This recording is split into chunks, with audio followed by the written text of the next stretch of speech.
사랑하는 성도 여러분, 주님 안에서 한 주간도 평안하셨습니까? 4월 19일 주일 낮 예배를 신령과 진정으로 하나님께 드리도록 하겠습니다.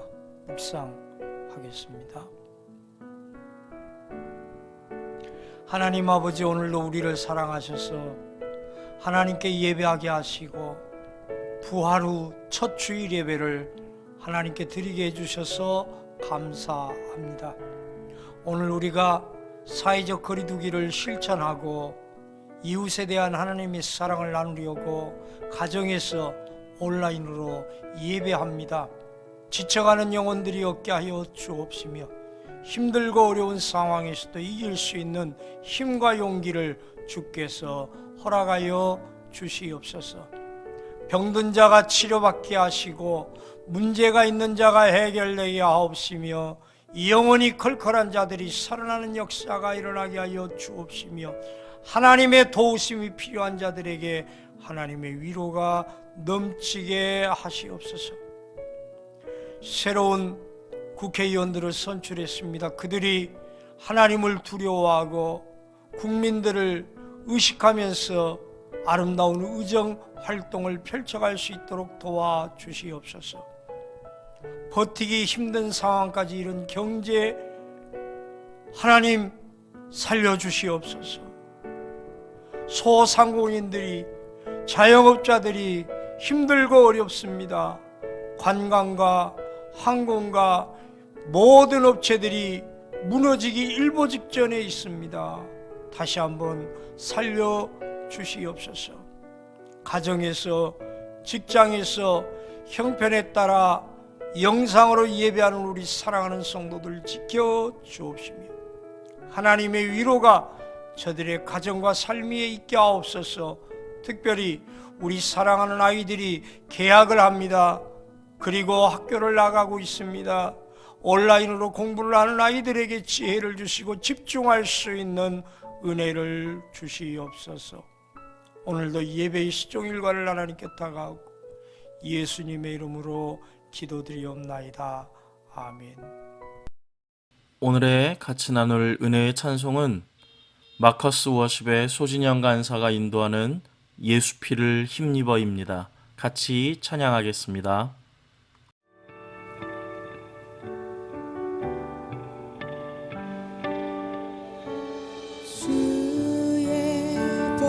보좌로 나아갈 때에 어떻게 나가야 할까? 나를 구원한 주의 십자가 그것을 믿으며 가네. 주의 보좌로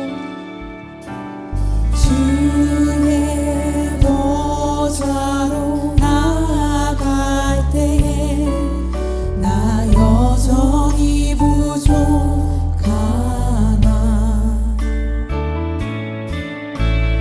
나를 품으신 주의 그 사랑 그것을 믿으며 가네. 자격 없는 내 입이 아닌 오직 예수님의 보혈로 자격 없는 내 입이 아닌 오직 예수님의 보혈로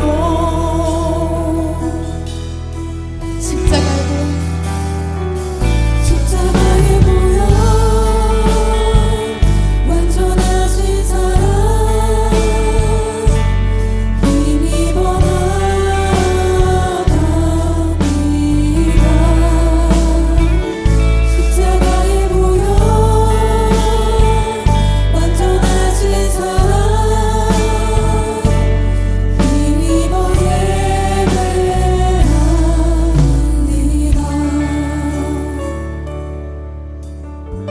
주의 보좌로 나아갈 때에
십자가의 사랑으로 주님 앞에 나아갑니다. 오늘 하나님이 우리에게 주시는 생명의 말씀은 사도행전 2장 32절에 있는 말씀입니다. 이 예수를 하나님이 살리신지라 우리가 다 이 일의 증인이로다. 아멘.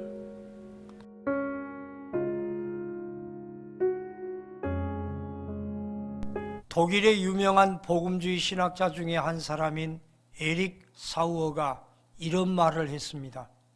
부활절은 예수님의 부활로부터 시작하여 우리 성도의 부활로 끝난다. 그러므로 우리는 두 개의 부활절 사이에 살고 있다. 예수님의 부활과 우리의 부활 사이에 우리가 살고 있다는 말입니다. 그러므로 우리는 예수님의 부활이 주는 믿음의 능력을 가지고 우리의 부활을 향해서 달려가는 사람들이다.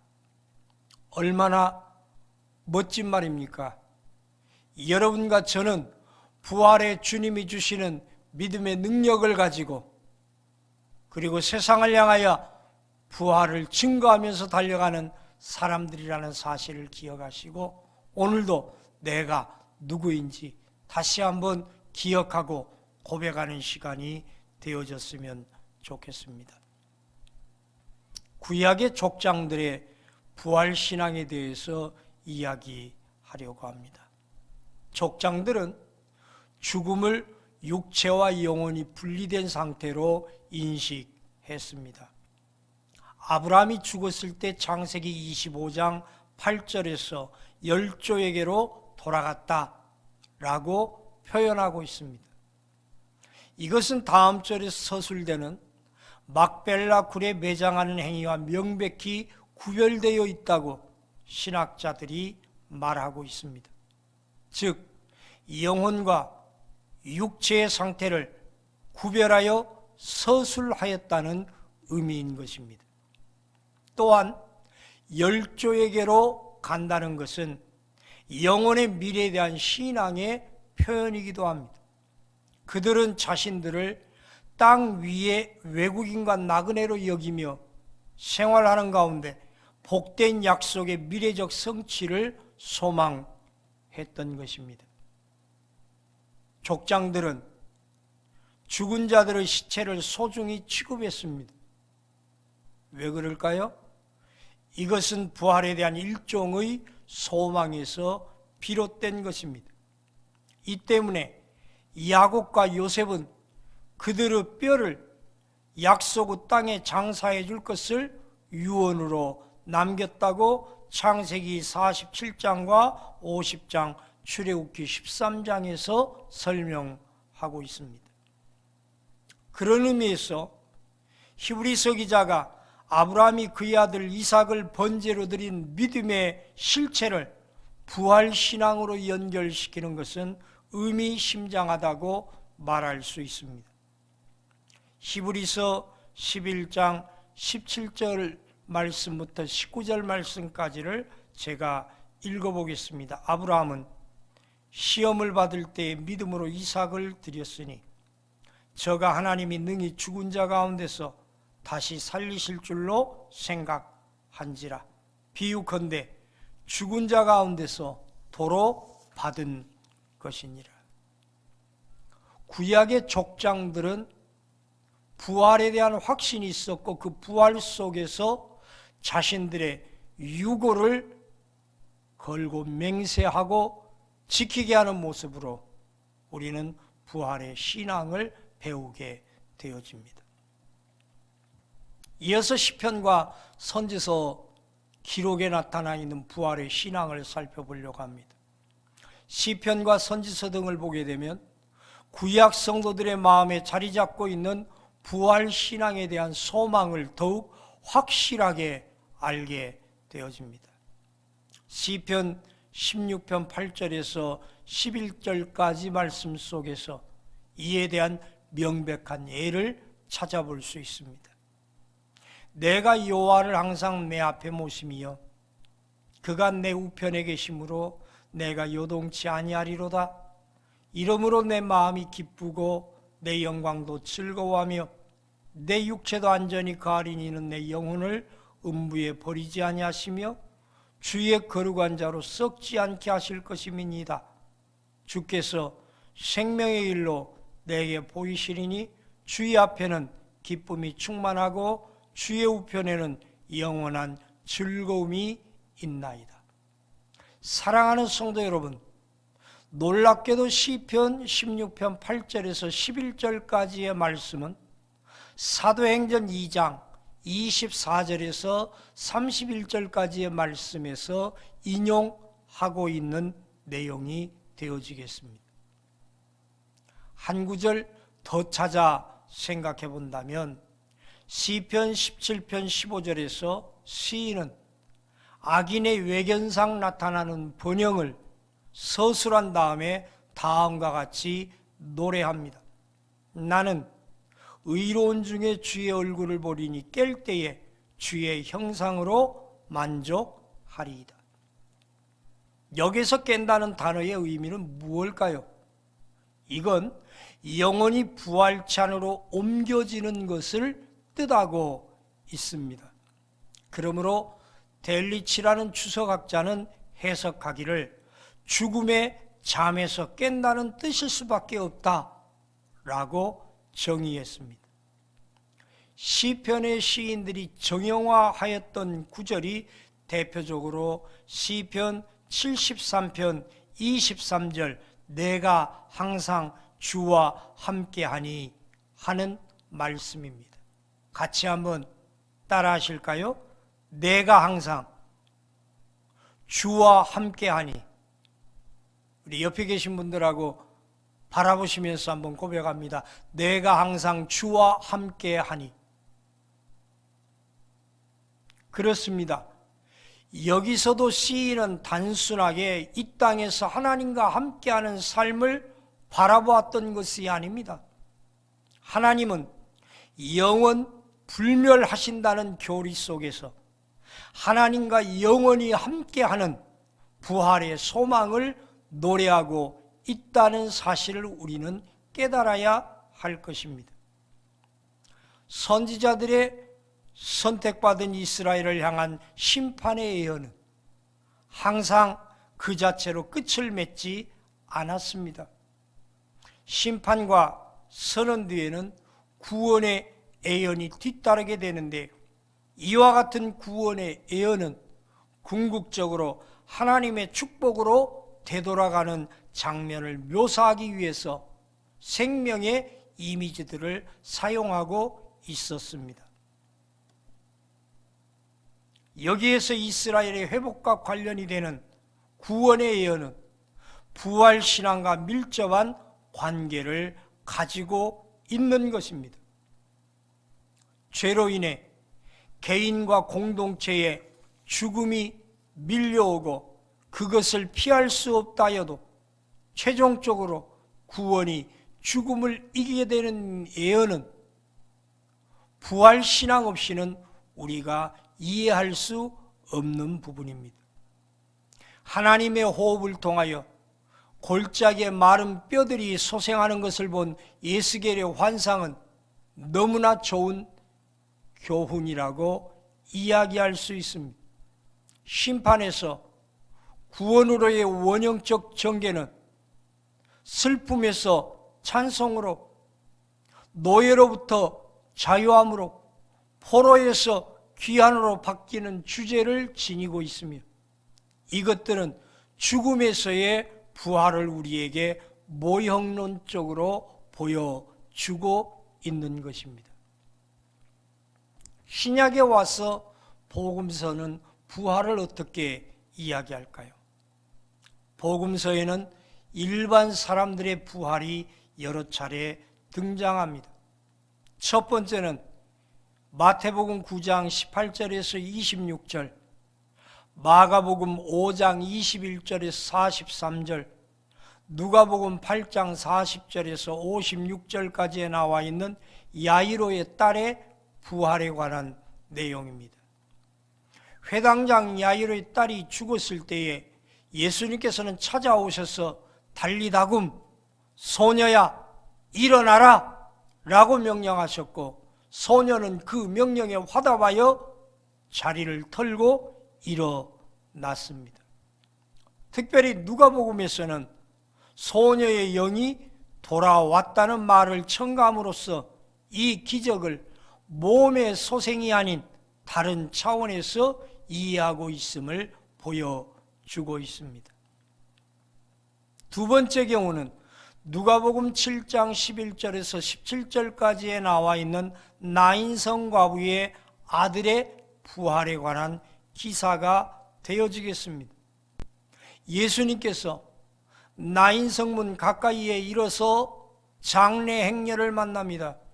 과부가 사랑하는 독자가 죽자 울면서 관을 따라가고 많은 사람들이 가슴 아파합니다. 그때 주님께서 장례 행렬을 멈추시지요.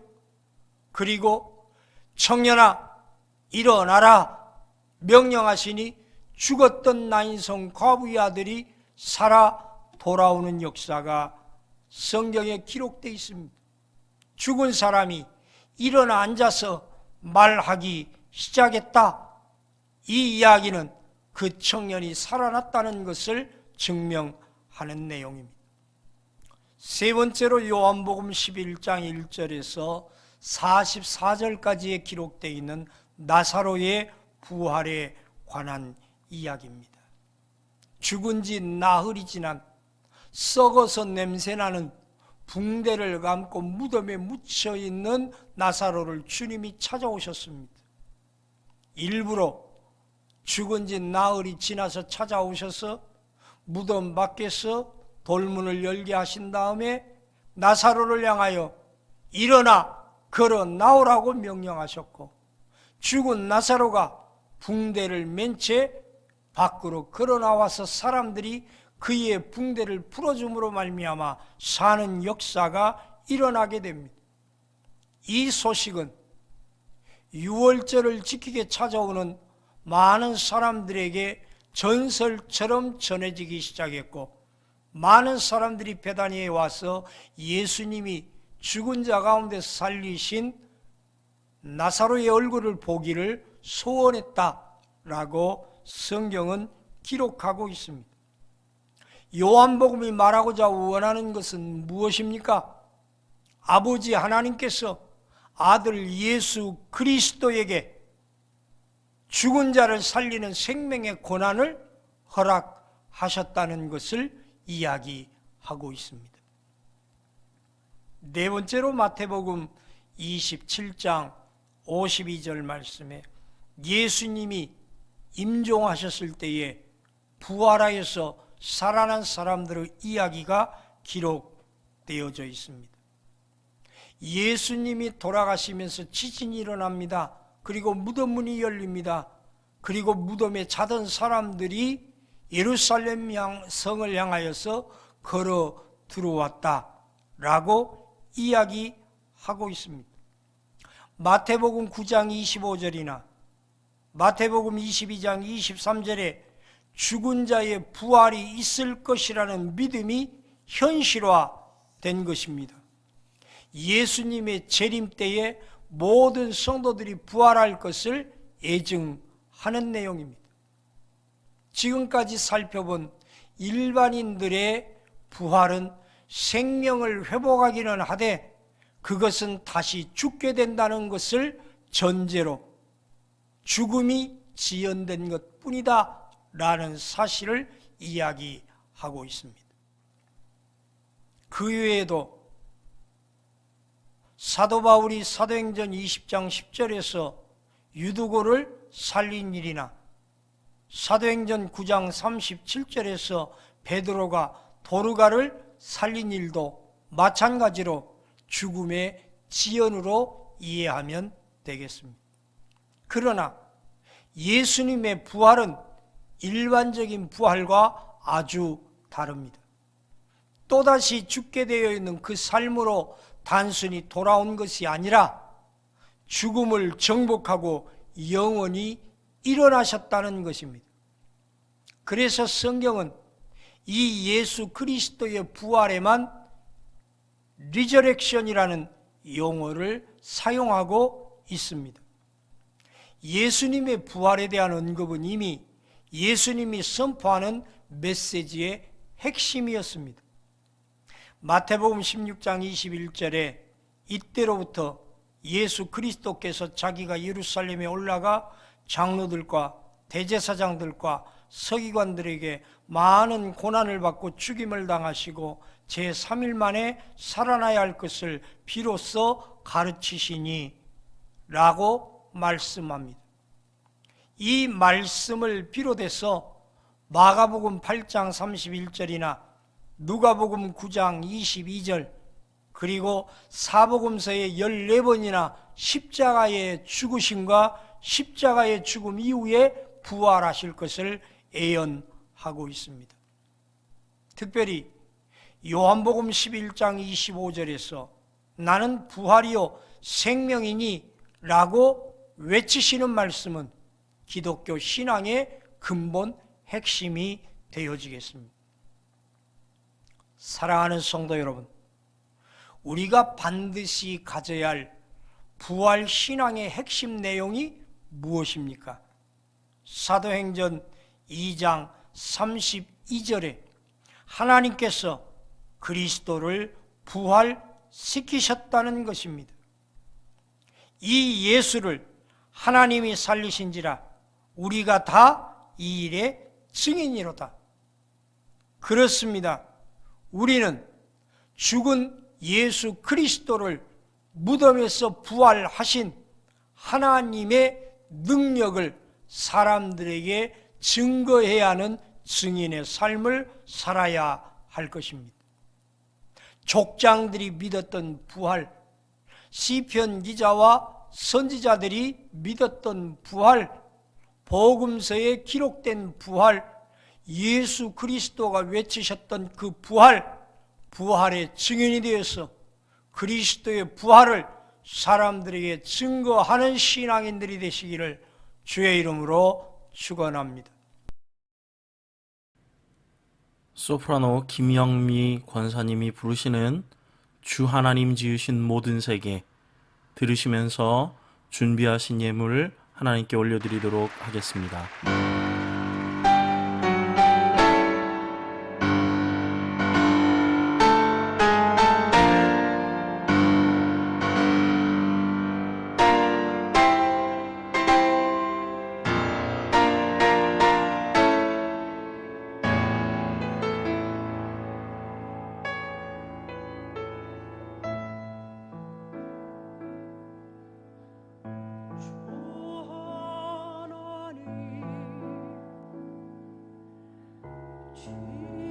지으신 모든 세계 내 마음속에 그리워볼 때 하늘의 별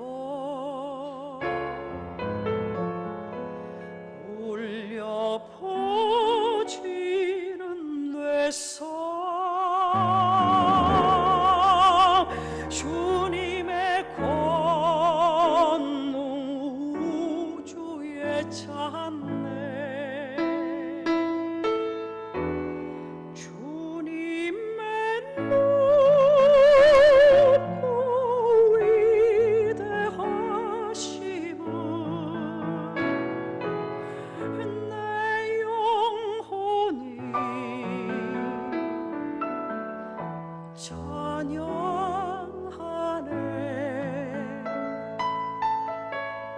주님의 높고 위대하심은 내 영혼이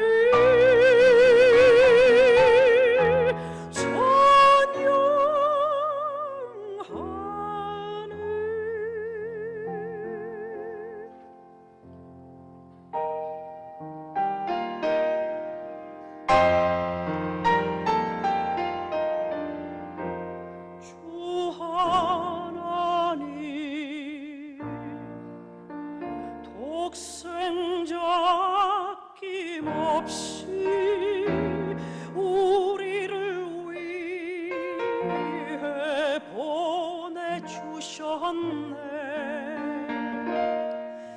십자가에 피 흘려 죽으신 주 내 모든 죄를 구속하셨네.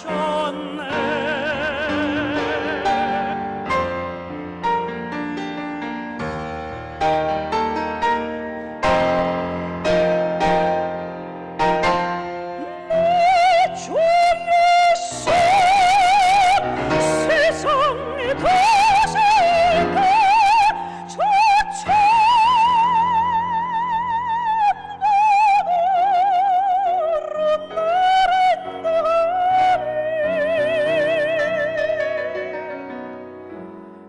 나 겸손히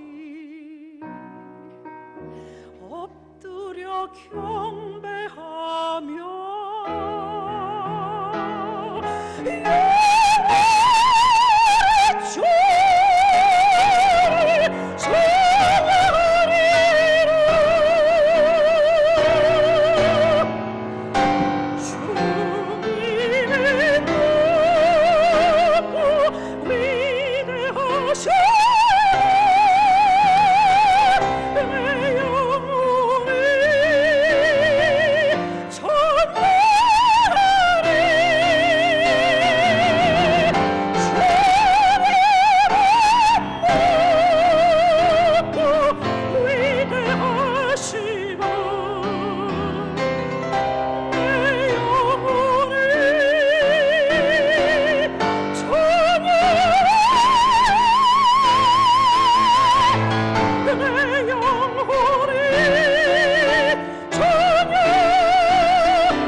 들이신 물질을 위해서 봉헌기도 하겠습니다. 하나님 아버지, 육신이 죽고 부활의 첫 열매 되신 주님을 따라 다시 살아날 것을 믿습니다. 그 능력을 우리가 체험할 때까지 하나님께서 주신 은혜가 감사하여서 몸된 교회를 사랑하는 마음으로 하나님 나라의 사역을 위하여 귀한 물질을 하나님께 드리는 시간을 가집니다. 주여, 열의 하나를 드리는 자들의 인생이 물질의 11조뿐만 아니라 인생의 11조도 드리게 하옵시며 10의 1조로 만족하는 게 아니라 10의 9조를 하나님께 드리고 10의 1조로 살 수 있도록 은혜 내려 주시옵소서. 내 손이 수고한 대로 먹고 살리라고 하셨사오니 주여, 저들이 흘리는 땀의 대가를 거두게 하옵소서. 어렵고 힘든 여건 속에서도 사회 문을 열어 주옵시고 직장에서 주께서 지키셔서 어렵지 않게 하옵소서. 악한 날, 악한 때, 악한 시험에서 지켜주시라고 주일원금을 드리나이다. 전도하는 사랑하는 이의 영혼을 위하여 주께 믿음으로 드리나이다. 주님, 주일원금을 드리는 목적을 이루어 주옵소서. 감사가 넘쳐 범사가 감사되게 하시되 찾아서 감사하며 만들어서 감사하며 범사에 감사하는 신앙인이 되게 하옵소서.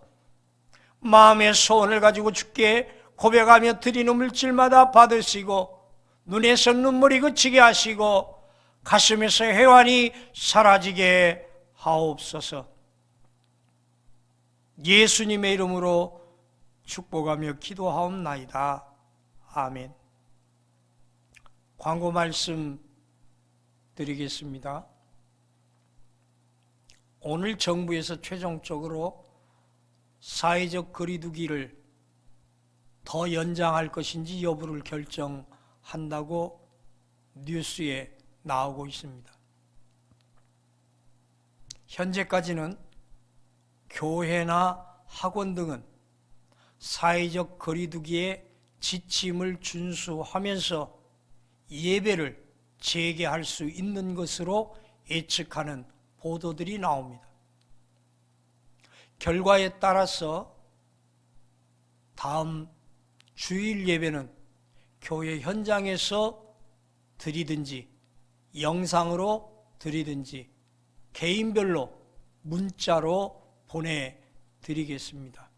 구역장님들 통해서 기관장님들 통해서 연락해 드리겠습니다. 간절히 소원하기는 4월 26일 예배 자유롭게 교회에 오셔서 같이 예배할 수 있었으면 좋겠습니다. 이를 위해서 기도 드려 주시기를 부탁 말씀드리겠습니다. 축도하겠습니다. 이제는 우리 주 예수 그리스도의 은혜와 아버지 하나님의 무한하신 사랑과 성령의 교통하심이 나는 부활의 신앙을 믿고 부활의 증인의 삶을 살겠습니다라고 결단하는 사랑하는 성도들 머리 위에, 저들의 가정 위에, 내 조국 대한민국 위에 지금부터 영원까지 함께 계시기를 축원하옵나이다. 아멘.